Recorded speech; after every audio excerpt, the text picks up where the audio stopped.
Hi, today I'm talking about Canadian-American silent film star Florence Lawrence, who died in 1938 at the age of 52. Florence Lawrence was a Canadian-American silent film star. She was born Florence Annie Bridgewood on the 2nd of January 1886 in Hamilton, Ontario, Canada, to George Bridgewood, an English-born carriage builder, and Charlotte Bridgewood, whose maiden name was Dunn.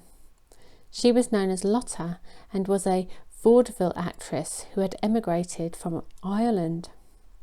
Florence was the youngest of 3 children. She had 2 brothers, George and Walter.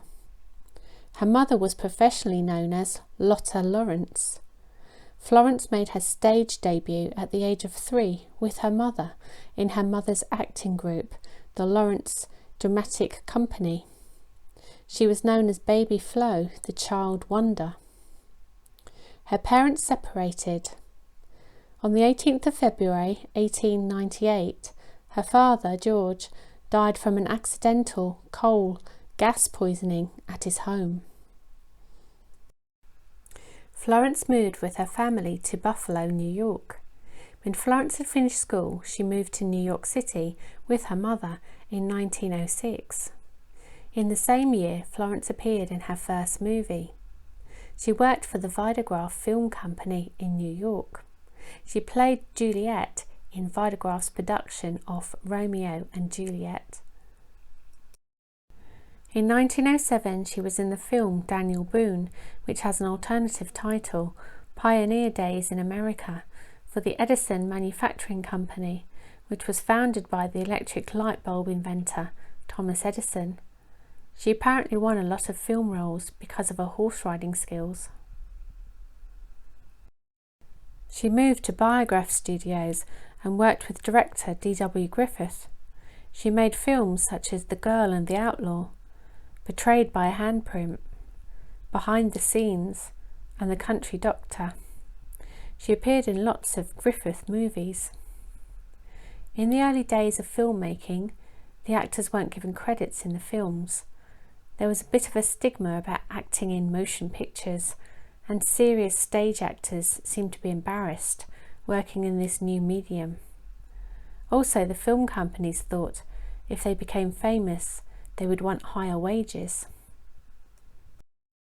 In 1908, she married actor and director Harry Salter. They had met at Vitagraph Studios. Naturally, the actor started to acquire fans. Florence had fans, but nobody knew her name. They began to write to the studio, wanting to know who she was. She was referred to as the Biograph Girl. One of the most successful films was Resurrection in 1909. Here she is in the movie with Arthur Johnson.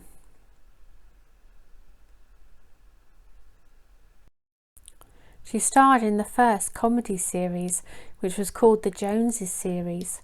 She played the part of Mrs. Jones. John R. Compson played the part of Mr. Jones. There was about a dozen films in the series. Florence and her husband Harry left Biograph and moved to the independent moving pictures company that was founded by Carl Laemmle, shown here. The film company was later incorporated into Universal Pictures, which Carl was a co-founder. A fake death publicity stunt claimed that Florence had been killed by a car in New York City. Carl may have been behind the hoax. He did capitalise on it by placing a newspaper ad that had the title, "We Nail a Lie." It said that Florence was alive and then announced her next film was The Broken Oath. It went on to describe the plot of the film. The ad read, "A powerful melodrama dealing with a young chap, his sweetheart, and a secret society. There's action from the first foot of film, and it keeps you 5 million miles up in the air until the happy finale." I wonder who wrote that.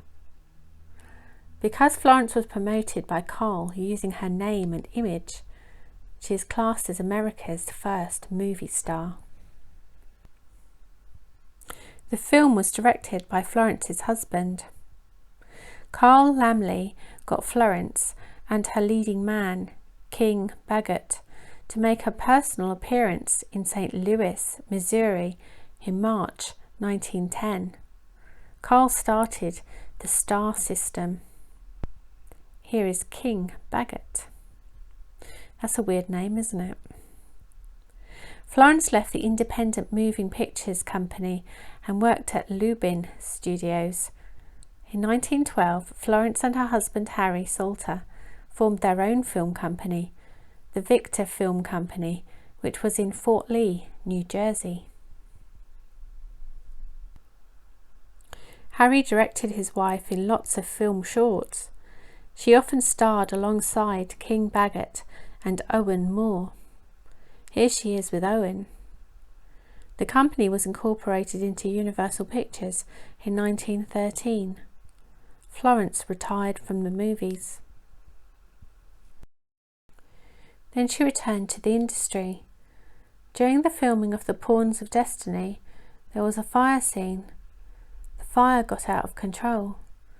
Apparently Florence stopped to help actor Matt Moore, the brother of Owen. A set of stairs gave way and Florence fractured her spine and suffered from burns that scarred her face. Universal Pictures wouldn't pay her medical bills, and at one point she was paralysed for a few months.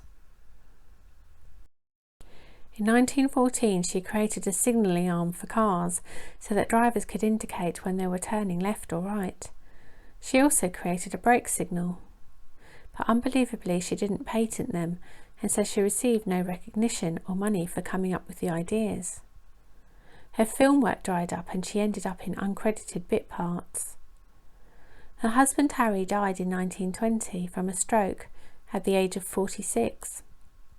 She married car salesman Charles Byrne Woodring in 1921. Florence lost a lot of her money in the stock market crash of 1929. She had a business with Charles. They owned their own cosmetics store in Los Angeles called Hollywood Cosmetics, which unfortunately closed in 1931. They divorced in 1932. The following year, 1933, she had a short marriage to Henry Bolton. She had no children. In 1936, studio boss Louis B. Mayer started giving bit parts and extra work to actors and actresses from the silent film era. Florence was one of the silent movie stars who signed a contract with MGM. In 1937, she was diagnosed with an incurable, debilitating bone disease. She moved into a home at 532 Westbourne Drive in West Hollywood, where she lived with a studio worker called Robert Brinlow, known as Bob, and his sister. She tried to continue working. Her final movie was Night Must Fall in 1937, which was a Rosalind Russell movie. She had an uncredited minor role. She appeared in nearly 300 movies. On the 28th of December 1938, Florence swallowed ant poison and cough syrup at her home.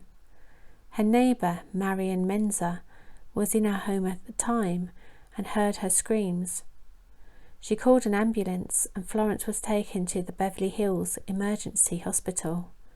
She died at 2:45 p.m. Florence left a note that read, "Dear Bob, call Dr. Wilson. I am tired. Hope this works. Goodbye, my darling.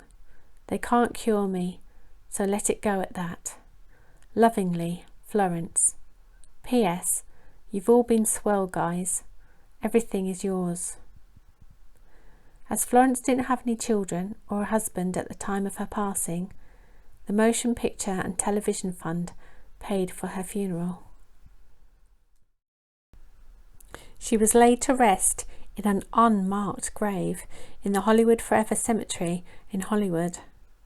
In 1991, actor Roddy McDowall paid for a headstone for her grave. The wrong year of birth is on the stone. Her correct year of birth is 1886. It reads, "The Biograph Girl, the first movie star."